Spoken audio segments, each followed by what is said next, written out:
한 주 동안 비가 참 많이 내렸습니다. 비 때문에 피해를 입은 우리나라의 다른 지역들도 있는 것으로 압니다. 중국도 뭐 아시는 것처럼 많은 피해가 있는 것 같고요. 우리가 기도할 때에 우리나라의 다른 지역에 계신 분들, 특별히 어려움을 당한 분들을 기억하고 함께 기도하는 것 필요하다고 생각이 됩니다. 이 자리에 참여하신 모든 분들에게 하나님의 준비된 복이 임하시길 기원합니다. 지난주 박준현 집사님과 어제 통화를 했는데요. 수술 잘 마치시고 이제 회복 중이시고, 또 우리 남편 되시는 김용대 선생님도 수술하는 김에 같이 어깨를 수술하셨다고 합니다. 그래서 그것도 지금 같이 회복 중이시랍니다. 같은 병실에 계시진 않지만 같이 통화를 했습니다. 어제. 아마도 뭐 2주를 예상하고 다음 주쯤 퇴원을 예상하고 있는데 이제 시간이 돼봐야 알 것 같습니다. 우리 함께 기도해 주신 성도님들 감사드리고요. 또 우리 회복될 때까지 함께 또 기도해 주시면 감사하겠습니다. 우리 주보에 있는 것처럼 우리 오늘 출석하신 교우님들을 한번 좀 둘러보시면서 적어보시고, 그 다음에 오늘 나오지 못한 교우님들 누가 있나 한번 쭉 생각해 보시기 바랍니다. 그리고 그분들을 위해서 전화로 관심 가져주시고 또 기도해 주시면 감사하겠습니다. 네, 오늘은 제자도 6번째 시간이고요. 오늘의 제목은 제자라면 요한처럼, 첫 번째 시간으로 증거에 대한 내용을 살펴보도록 하겠습니다. 지난 시간 우리는 예수님께서 아들을 고쳐달라고 했던 아버지를 만나셨던 장면을 살펴보았습니다. 그는 아들의 병을 고치는 일이 가장 시급하다고 생각을 했고, 그래서 예수님을 찾아왔습니다. 하지만 예수님께서 보실 때에는 그보다 더 시급한 일이 있었는데, 그것은 아버지의 병든 믿음을 고치는 일이었습니다. 그래서 예수님께서는 즉각 응답하시기를 거절하셨습니다. 그래서 아버지는 자신의 병든 믿음의 실체를 깨닫게 되었고, 아들의 병뿐만 아니라 자신의 영적인 질병의 회복을 위해서 예수님께 부르짖었습니다. 그 결과로 이 아버지의 믿음이 회복이 되었고, 온 가족은 예수님의 제자가 되었습니다. 우리도 예수님의 제자가 되기 위해서는 이 과정을 반드시 거쳐야 합니다. 나의 병들어 있는 믿음을 자각하고 그것을 먼저 고쳐주기를 원하시는 예수님을 바라보시기 바랍니다. 그분께서 때로 우리의 간절한 기도에 응답하기를 지체하시는 것은 바로 이러한 이유 때문입니다. 이제 오늘 드릴 말씀을 좀 드리겠습니다. 하루는 침례 요한의 제자 2명이 예수님을 찾아왔습니다. 그들은 침례 요한이 그들에게 전해준 질문을 예수님께 대신 전달했습니다. 그 질문은 이것이었습니다. 오실 그분이 당신이십니까? 아니면 우리가 다른 분을 기다려야 합니까? 당신을 메시아로 믿고 싶은데 의심이 되니 내게 좀 확신을 주십시오 하는 요한의 요청입니다. 그가 이런 의심에 빠지게 된 데에는 이유가 있었습니다. 침례 요한이 그 무렵 감옥에 갇히게 되었는데, 그가 감옥에 갇히게 된 것은 헤로디아라는 한 여자 때문이었습니다. 그 여자는 당시 갈릴리 지방을 다스리던 분봉 왕 헤롯 안디바라는 사람의 아내였습니다. 그러니까 왕의 아내죠. 그런데 사실 그 전에 이 여인은 헤롯 안디바의 동생의 아내였습니다. 그러니까 동생의 아내였다가 그 형의 아내가 된 거죠.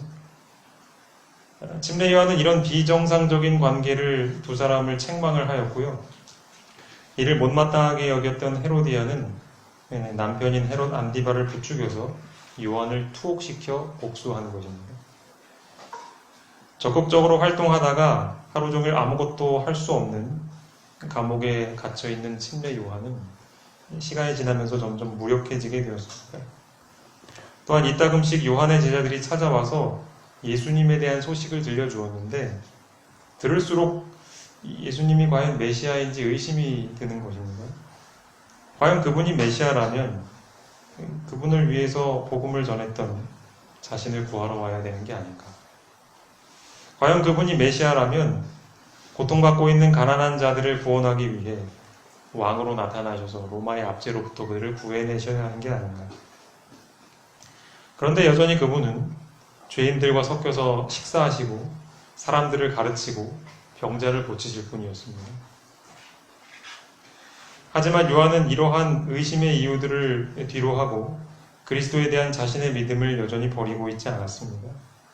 그에게는 예수님이 메시아라는 부인할 수 없는 증거들이 있었기 때문입니다.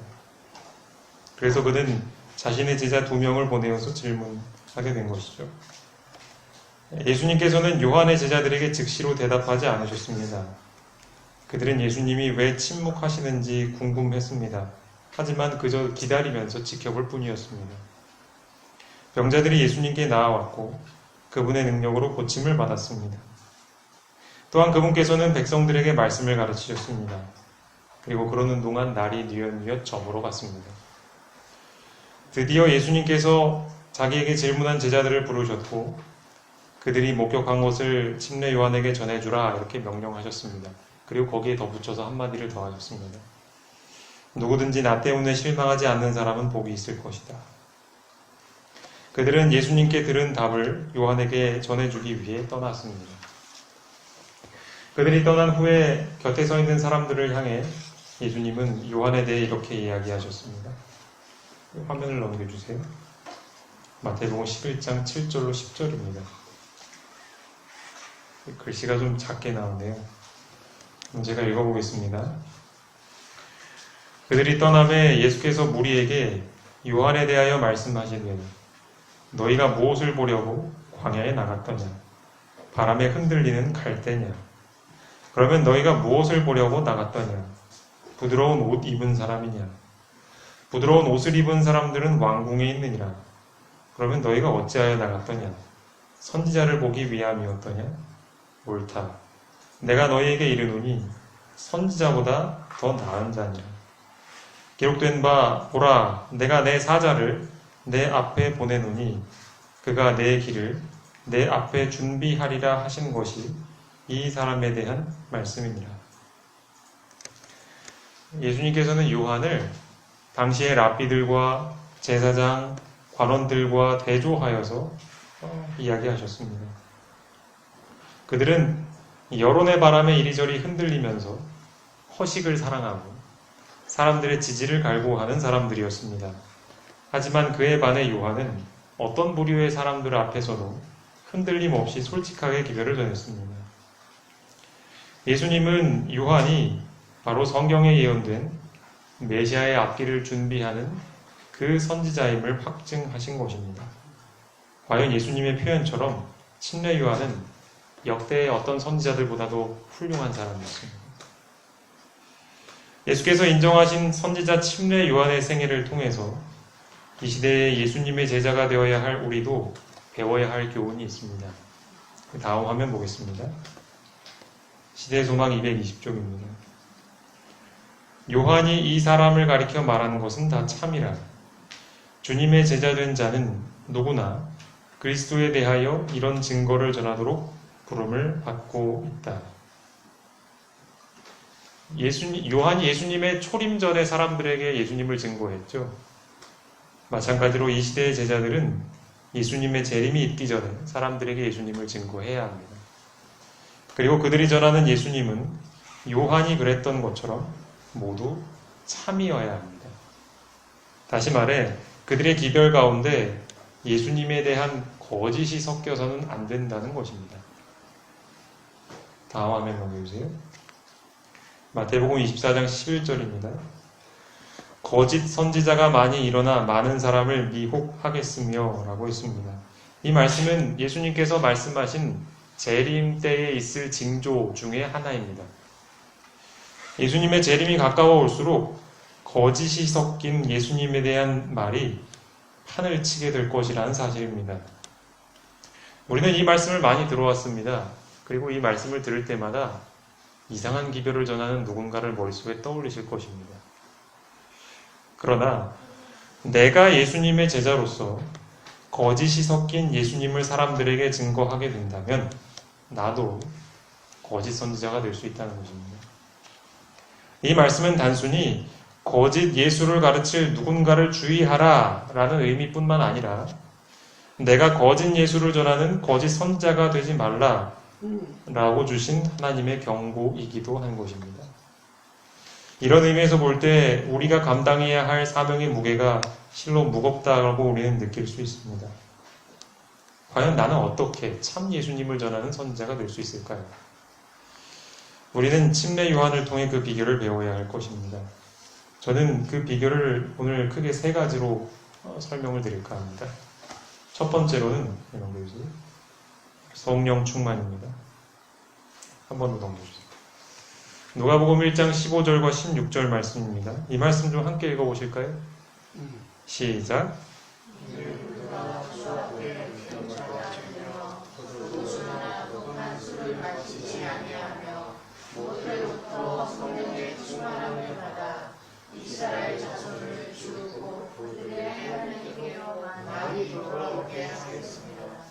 네, 이야기는 침례 요한의 아버지였던 사가랴에게 어느 날 천사가 나타나서 한 이야기입니다. 여기 보면 천사는 사가랴에게 이제 너의 아들이 주의 백성을 준비시킬 사람이 될 거다 이렇게 말을 하면서 어떻게 네 아들이 그 일을 하는 것이 가능하냐 하면 바로 그 비결이 성령의 충만함에 있다 이렇게 이야기를 합니다. 사람들의 마음을 돌이키는 것이 선지자의 해야 할 일입니다. 그렇기 때문에 성령 충만은 이 특별히 선지자의 사명을 가진 자에게 아무리 강조해도 지나치지 않은 중요한 것입니다. 왜냐하면 이 일은 결코 사람의 능력으로는 할 수 없는 일이기 때문입니다. 네, 화면을 넘겨주십시오. 마태복음 19장 26절입니다. 예수께서 그들을 보시며 이르시되 사람으로는 할 수 없으나 하나님으로서는 다 하실 수 있느니라. 이 말은 한 부자 법관과의 대화를 마치신 후에 예수님이 제자들에게 하신 이야기인데 낙타가 바늘귀로 들어가는 것보다 어려운 게 바로 부자가 구원받는 것이다. 그렇게 이야기를 하셨습니다. 그리고 나서 이 얘기를 하신 거예요. 하지만 그렇게 어려워 보이는 일도 사람은 못하지만 누구나 하실 수 있어요? 하나님은 하실 수 있다는 거예요. 마찬가지로 사람들의 마음을 이기심과 교만에서 돌이켜서 다시 오실 예수님께로 향하게 하는 것은 어떤 위대한 사람의 힘이나 재간이나 능력으로 되는 것이 아니라 오직 하나님의 영의 충만으로만 가능하다는 것이죠. 여러분이 과연 예수님의 제자가 되셔서 참 예수를 증거하는 선지자가 되고 싶으시다면 우리는 가장 먼저 성령의 충만을 구해야 합니다. 이것이 없이는 일을 할 수 없을 것입니다. 두 번째 비결을 좀 생각해 보겠습니다. 두 번째 비결은 바로 절제입니다. 사진을 넘겨주실까요? 누가복음 1장 15절과 16절에 있는 말씀, 아까 읽었던 말씀인데 다시 한번 보겠습니다. 넘겨주세요. 여기를 다시 한번 살펴보시면 이제 아까 봤던 것처럼 모태로부터 성령의 충만함을 받을 것이다 라는 이야기도 나오지만 그에 앞서서 또 중요한 것이 하나 나옵니다. 포도주나 독한 술을 마시지 말라는 것입니다. 물론 이것은 옛날에 나시린이라는 사람이 되기 위해서 지켜야 했던 규칙이기도 한데 그것이 오늘 우리에게도 해당이 된다는 것이죠. 즉 다시 말해 우리가 성령의 충만을 간절히 원한다면 그리고 참 예수님을 정하는 증인이 되어야 한다면 반드시 우리는 절제의 공과를 배워야 한다는 것입니다. 식욕과 정욕을 지배해야 한다는 것이죠. 다음 화면 보겠습니다. 시대소망 101쪽입니다. 식욕과 정욕은 보다 더 고상한 정신력에 복종되어야 한다. 자, 이 자아 훈련은 우리로 하여금 하나님의 말씀이 거룩한 진리를 깨닫고 실행할 수 있도록 해줄 정신력과 영적 통찰력을 얻는데 필수적이다. 이러한 이유로 절제가 그리스도의 재림을 위하여 준비하는 일에 일입을 담당하는 것이다. 여러분, 참 예수를 전하려면 뭐가 참이고 뭐가 거짓인지를 분별할 수 있는 예리한 판단력이 필요합니다.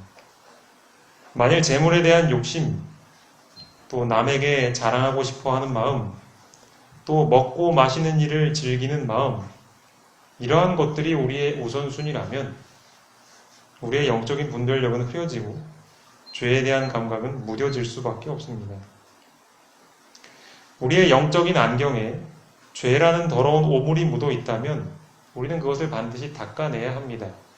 그것을 닦아내지 않으면 우리는 사물의 진짜 모습을 바라볼 수가 없죠.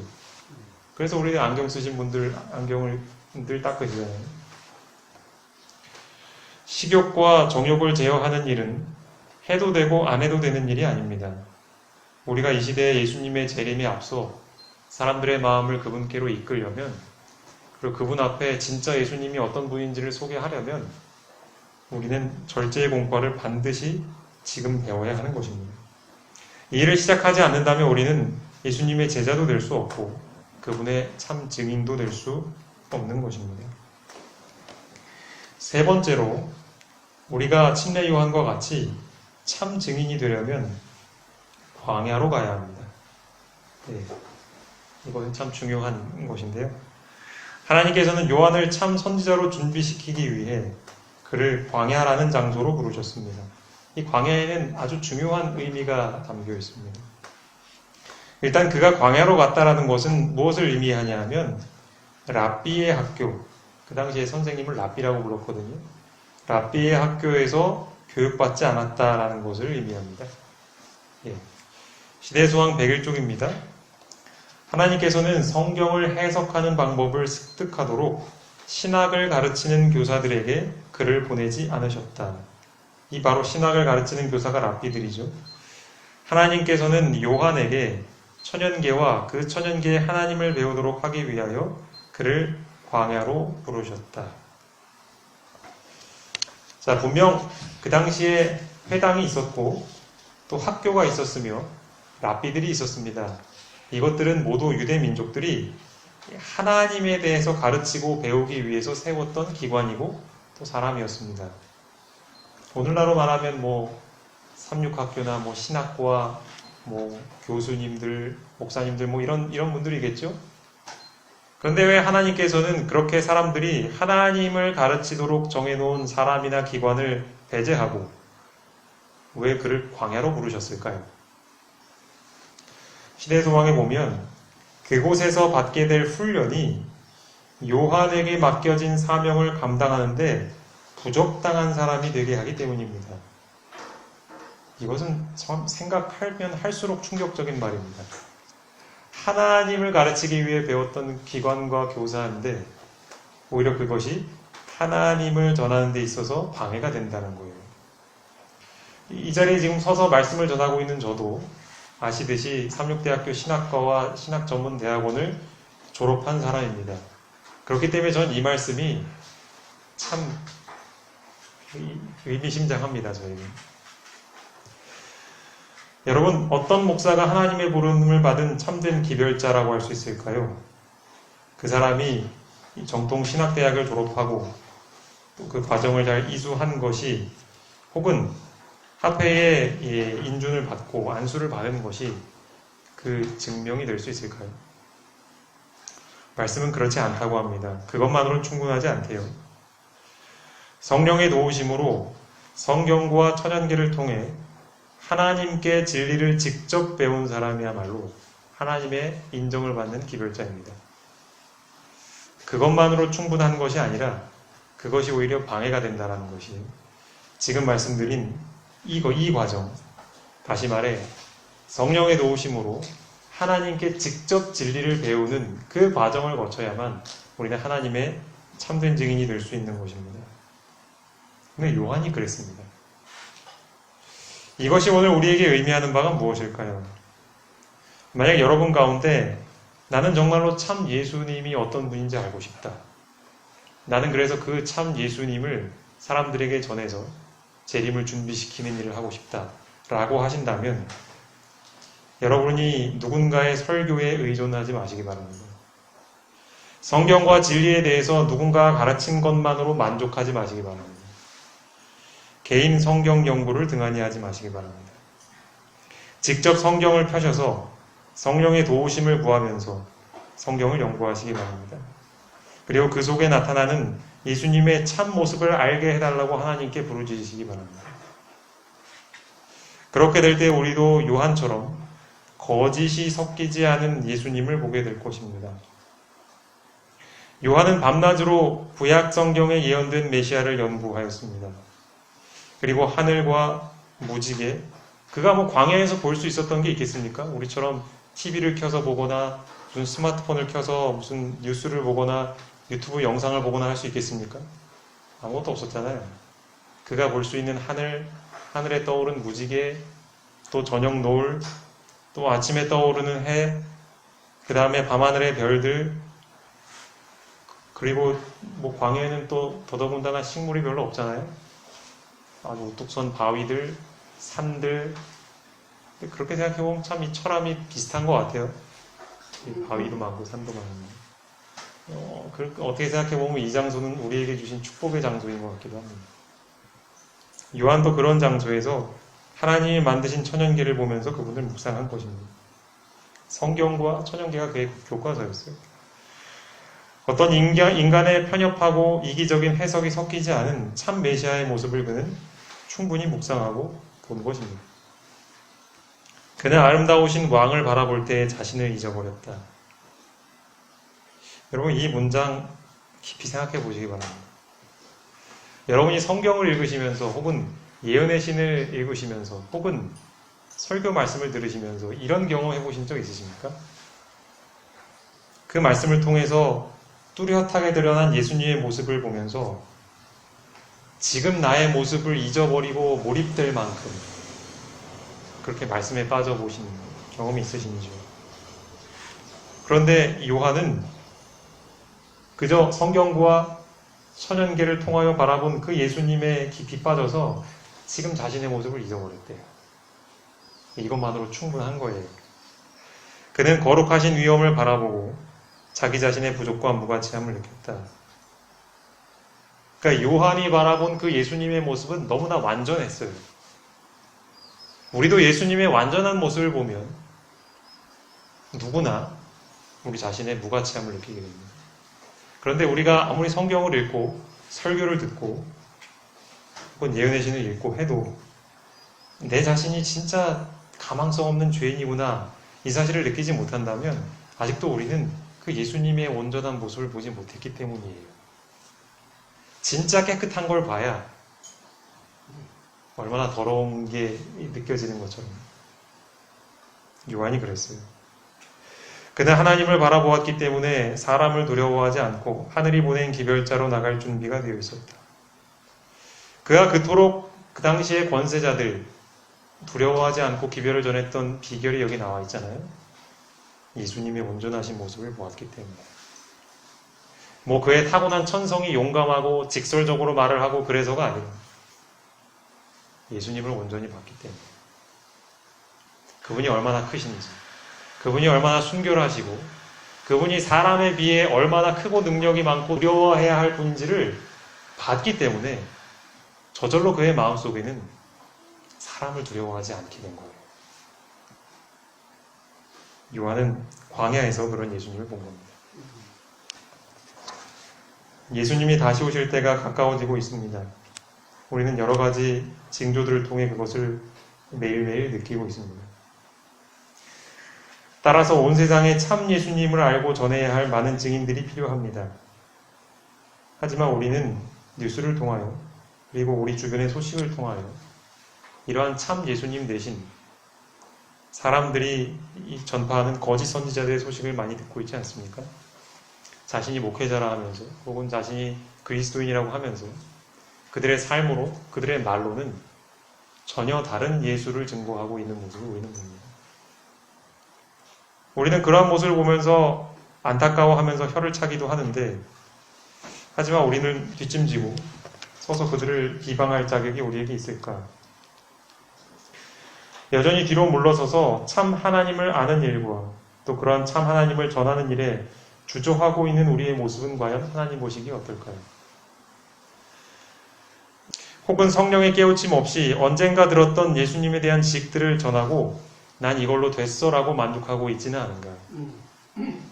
그 모습 모두가 하나님께서 보시기에는 너무나도 안타깝고 불쌍한 모습일 것입니다.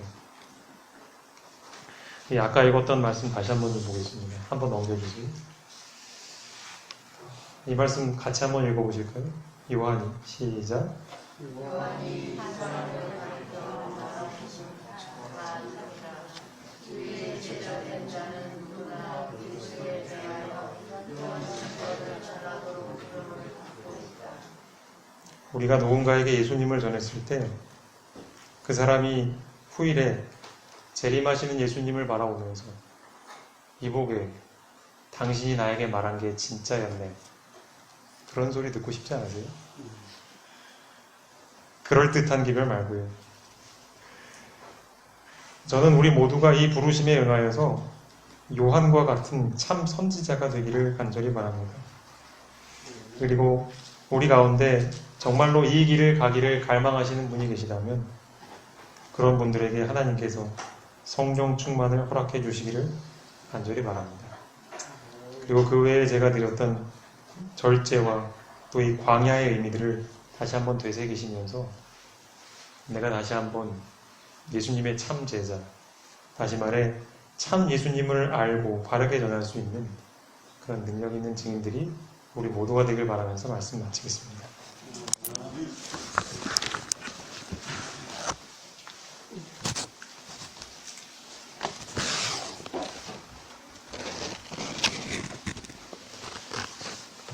네, 말씀 감사합니다.